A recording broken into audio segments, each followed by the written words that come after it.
Dans un petit village sahélien bordé de baobabs centenaires, vivait un jeune garçon nommé Bakary. C'était un orphelin. Ses parents avaient été emportés par une fièvre mystérieuse quand il n'avait que 6 ans. Depuis, il vivait chez son oncle Koumba, un homme dur, aigri, que la vie avait rendu aussi sec que la terre en saison sèche. Chaque jour, avant même que le soleil ne perce l'horizon, Bakary se levait. Il balayait la cour, puis partait chercher de l'eau à la rivière, distante de plusieurs kilomètres. Il portait 2 grandes calebasses attachées à une perche qu'il posait sur ses épaules frêles. Mais un matin, quelque chose changea. Alors qu'il gravissait la pente sablonneuse menant à la rivière, il sentit une fatigue étrange, plus lourde que d'habitude. Pas celle des muscles, non. Une fatigue qui pesait dans sa tête, dans son cœur, dans ses pensées. Chaque pas était un combat contre l'envie de s'effondrer. Sur le chemin du retour, les jambes tremblantes, il croisa un vieux mendiant aveugle assis sous un arbre. « Pourquoi tu marches comme si la terre elle-même te tire vers le sol ?» demanda le vieillard. Bakary, épuisé, posa sa charge et s'assit. « Je suis fatigué, mais pas comme d'habitude.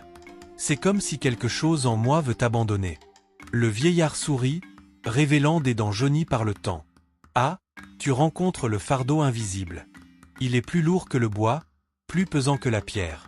C'est celui que l'on porte quand le cœur est chargé, quand l'âme n'a plus de repos. Mais je suis juste fatigué, non? Non, petit. Tu es épuisé d'exister sans être vu. Fatigué de donner sans recevoir. Tu portes des poids qui ne sont pas les tiens. » Bakary ne comprit pas tout sur le moment, mais il savait que les paroles du vieil homme touchaient quelque chose en lui. Les jours passaient. La fatigue persistait.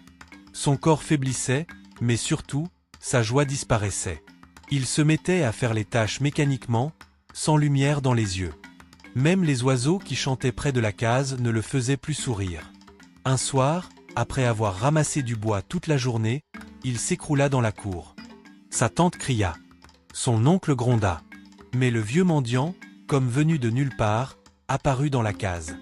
Ce garçon n'est pas malade du corps. Il est malade du cœur.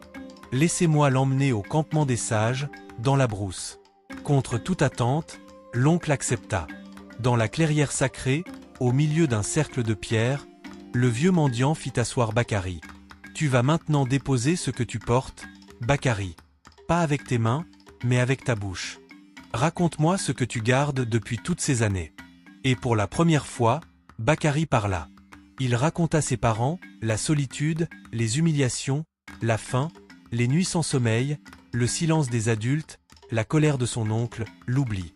Plus il parlait, plus la fatigue quittait son corps, comme un serpent glissant hors de sa peau. Tu vois, dit le vieux sage, la fatigue n'est pas toujours une question de muscles.